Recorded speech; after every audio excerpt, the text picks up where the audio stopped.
நாளுக்கு அப்புறம் உங்களை மீட் பண்ணுறதுல ரொம்பவே சந்தோஷம். இன்னைக்கு நம்ம குழந்தைங்களுக்கு சளியை ஒரே நாளில் போக்கக்கூடிய சூப்பரான மருந்து எப்படி செய்யறதுங்கிறத தெரிஞ்சுக்க போகிறோம். இதை நம்ம குழந்தைங்களுக்கு 6 மாசத்துல இருந்தே கொடுக்க ஆரம்பிக்கலாம். முதல்ல நமக்கு தேவையான பொருள் மாட்டோட எலும்பு.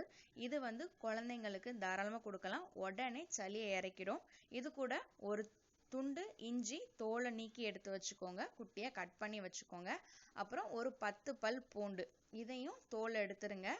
இதை எல்லாத்தையும் நம்ம இப்போ எப்படி செய்யலாங்கிறத பார்க்கலாம்.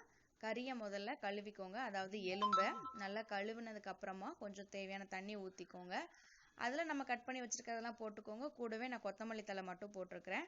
இதில் கொஞ்சமாக மிளகு தூள் நான் சேர்த்துக்கிறேன். வேறு எதுவுமே நான் சேர்க்கல, தக்காளியோ சீரகமோ எதுவுமே நான் சேர்க்கல, இவ்வளோதான். இதை நம்ம குக்கரில் விசில் போட்டு எடுத்துக்கலாம். ஒரு குறைஞ்சது 10 விசிலாவது வேணும். அதுக்கப்புறம் இதை வடிகட்டி நம்ம எடுத்துக்கலாம். அந்த வடிகட்டினதை கொஞ்ச நேரம் வச்சுருங்க. இப்போ செம சூடாக இருக்குது, முடியல, கையிலே பிடிக்க முடியல.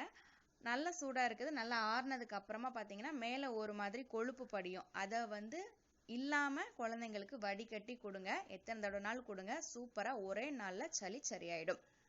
இந்த வீடியோ பிடிச்சிருந்துச்சுன்னா லைக் பண்ணி ஷேர் பண்ணுங்க. நம்ம சைல்டு கேர் சேனலை சப்ஸ்கிரைப் பண்ணி பக்கத்தில் இருக்க பெல் ஐக்கானையும் கிளிக் பண்ணிக்கோங்க. தேங்க்ஸ் ஃபார் வாட்சிங். எந்த டவுட்னாலும் தயங்காமல் கமெண்ட் பண்ணுங்க. பாய்.